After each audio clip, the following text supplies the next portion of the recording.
Hello everyone, welcome to episode 4 of the Founder and Mother Show. I cannot believe we're on to episode 4. I'm really enjoying chatting to you guys through the camera on my phone, so hopefully you're enjoying listening. If you have listened to some of the previous episodes, you'll know that the kind of structure of these podcasts at the start is really sharing the journey that I'm on to launch Founder and Mother. And the reason that I'm doing that is because I think it gives a really good, it's a real life example. It's the way that in which I'm taking this business from an idea to reality. And I think in that way as well, it gives you some really tangible lessons rather than just talking about these concepts at a really high level. We can be a bit more specific, which hopefully is more for you to mull over when you're thinking about your business idea or how to grow your own business. So far we've explored the why of how to find the why of your business, how to create a single page business plan and why we would want to create a single page business plan. That was episode 2. And in the last episode, we spoke about how to find simple, quick and cheap ways to take your idea from a plan into action. So we've covered those kind of first 3 steps. And in today's episode, we are going to focus on probably one of the most important parts of any business, the customers. A few of you have actually reached out to me to say that finding the right customers or understanding who your target customers are is one of the kind of barriers that you have to thinking about launching a business or growing your business. How do you find the right customers for your business, and how do you make sure when you're selling the business that you have or the products that you're creating, the right people are buying them? So if that's you, if you feel like you're not sure who your target customers are or how to make sure that they're the ones that are purchasing your product, then this episode is for you. And it's really about going a little bit deeper on who your target audience is. And I'm going to give you some steps and some prompts to think about that and how to make sure those customers feel like you're talking directly to them. So not just in general comments and general statements, that you really understand who they are and that the things that you talk about in your marketing messages and on your website really appeals to those specific customers. It's a really important topic, this, to me, because I think people can make a few kind of common mistakes, which I'm going to go through. But to help kind of frame this conversation, I've created another free downloadable template, which you can find on founderandmother.com, which will help you firstly think about who your customers are and a framework for really giving them some characteristics and getting them really front and center, so that you absolutely can't forget about them when you're putting your marketing messages out. So when we talk about our target audience for a business or the target customers, we want to be super clear on exactly who those customers are and what makes them your ideal customer. So we want to be able to easily identify and articulate the people who will benefit most from what it is you're selling, whether that's a product or a service. Now, you might think that everyone can benefit from your product or your service, but being specific here really pays off. We want to be really clear about the problem it is that our product or service solves for.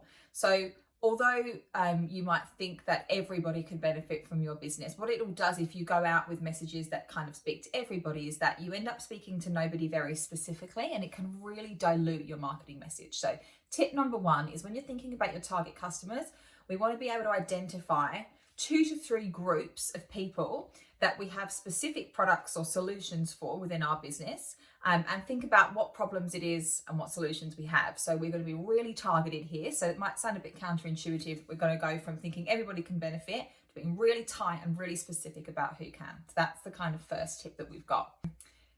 As I said before, if we do think about it being our business being something that everybody can benefit from, you go out with this blanket approach. And what you end up trying to do is trying to kind of create messages or an advert or talk about yourself in a way that appeals to everybody. And as we all know, you can't be everything to everybody. And we want to make sure that we are really focused on what our target customer pain points are, what they need, what their requirements are, and therefore what our solution is for them.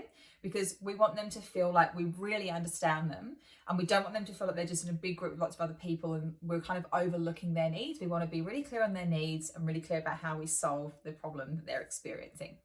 So I've got some prompts here to help you think about who your target audience or target customer might be.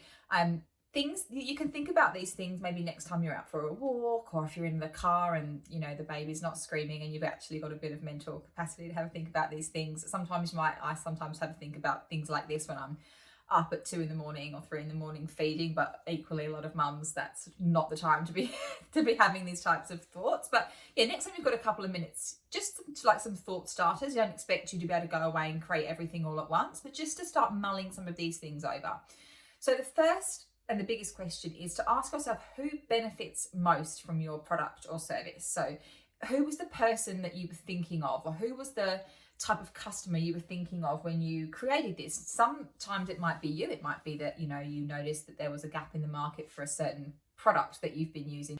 Or it might be that there was somebody else you were thinking about, or a friend of a friend, or, kind of whoever. But who was the person in your mind that you were creating the product or the service for? And it might be that there's a number of different types of people, and you might have different products or services that suit them. But thinking about what problem does your product solve or service, and who are you thinking of, are some really good prompts. Once you've thought about those, try to kind of group, I guess, the common attributes of those people. So what kind of, what is the commonality between them? What kind of makes them into a group versus just these individual people? And when you're thinking about that, don't just think about the demographics, like the age or the gender, because that kind of stuff is important. But, what we want to know is behavioral. Like, how do these people think? How do these people experience the world? What does their day-to-day look like? What frustrates them?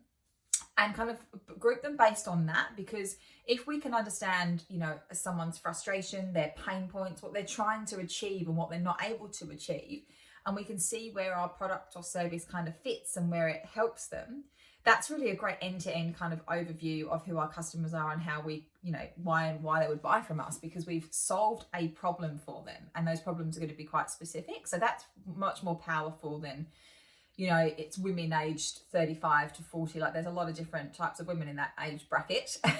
What's specific about them? Because, the age is not really, something that we can really be super targeted with.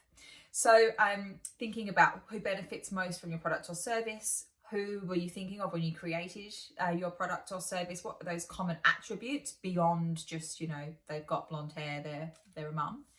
And what challenges, and getting really deep on this question, so what challenges do they face, and therefore what opportunities are there to help them? And I think every business solves a problem.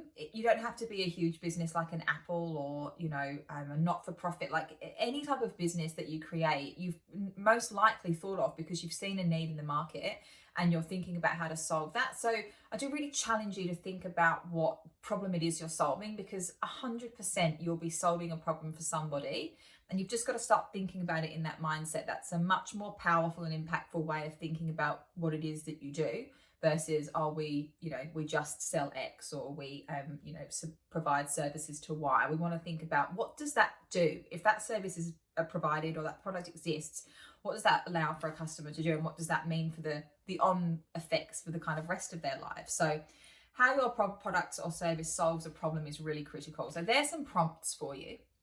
It's much, much more powerful, and it's going to return far more an investment for you if you can be more specific with your customers about what it is you do for them. And an example might be, one example would be, say you were a personal trainer in the fitness industry, and you created a product which was all about helping women, postpartum, get back into exercise, recover from, pelvic floor, the pelvic floor kind of strain that you have when you're pregnant, potentially through birth. And get them back into exercise. There's some considerations that audience would have. Like, they would have a very big time very time limited.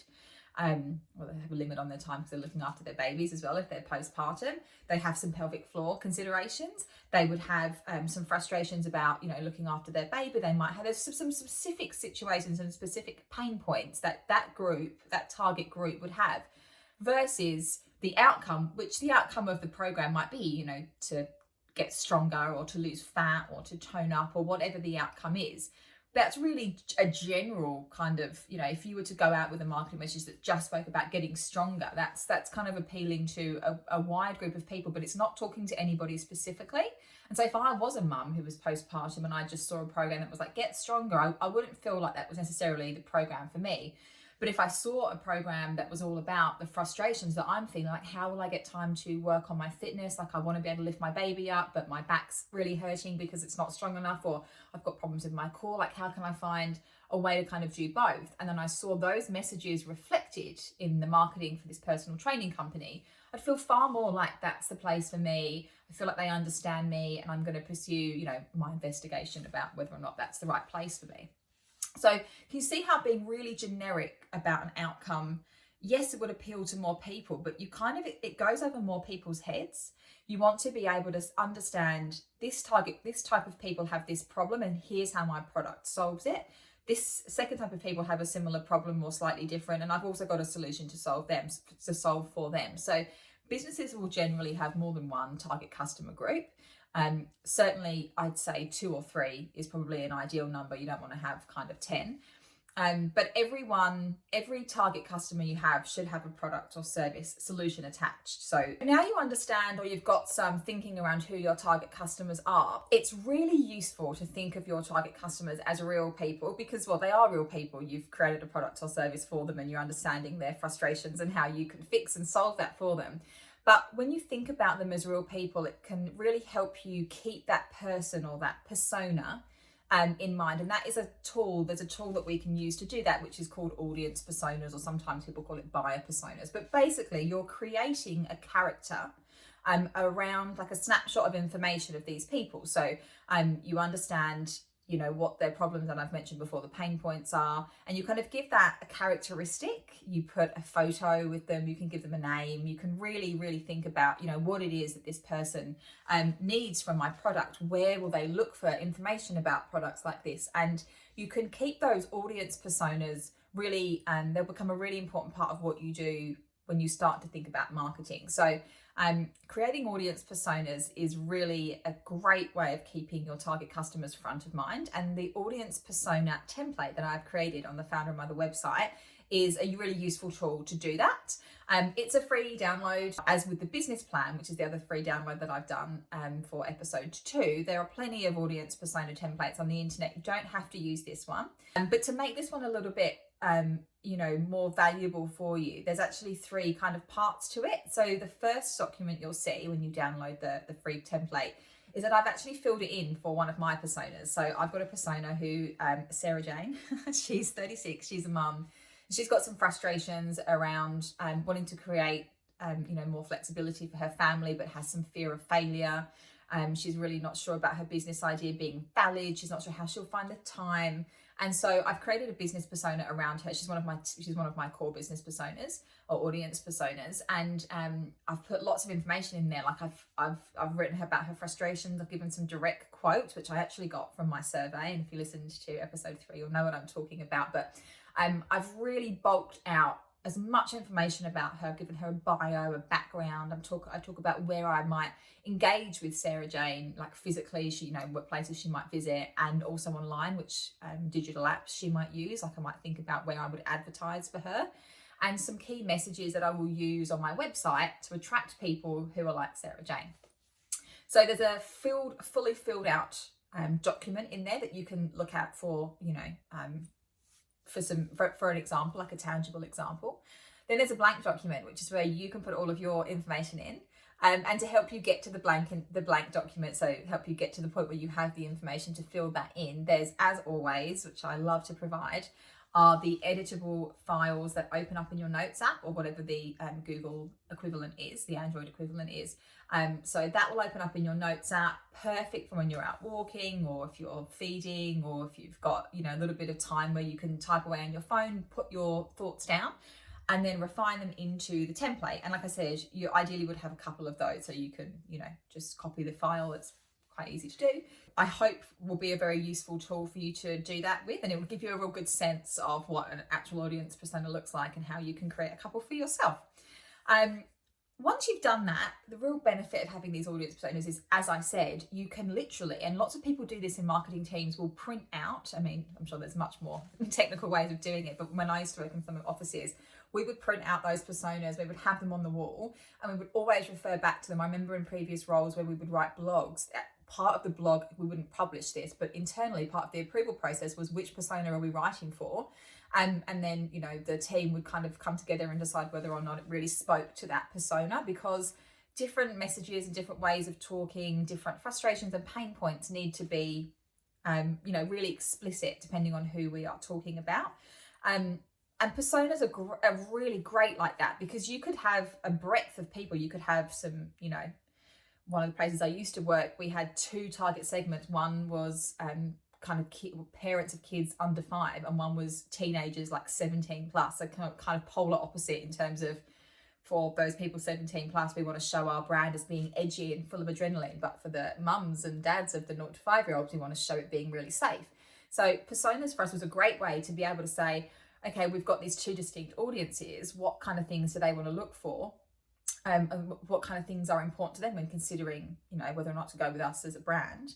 And use that in our website copy. We use that in all of the marketing messages. We use that as imagery. So we wanted to make sure that when the 17-year-olds went onto the site, they saw images of, you know, of, like I said before, more like adrenaline, you know, these types of really active kids. We wanted them to recognize themselves in the imagery. So we had that persona kind of sitting on our wall and made sure that when we were talking about the products that served that target audience, it really represented them in the way in which we spoke about ourselves, in the way in which the imagery we used, and where we spoke about that stuff. So 17-year-olds versus parents of a 0 to 5-year-olds are going to kind of exist in different spaces online. You know, mums generally are kind of more, well, this is kind of a bit outdated now, but back in the day, mums were more Instagram and Facebook. You know, and then there's a complete suite of apps that, you know, 17-year-olds were kind of using. So we had different website copy, different imagery, and we put our messages in different places depending on the audience we were speaking to. And those personas are a really great tool to keep front of mind. Okay, does that image actually look like Sarah Jane? Would Sarah Jane, you know, kind of see herself within this copy? Does that talk to a mum who is experiencing this as a frustration?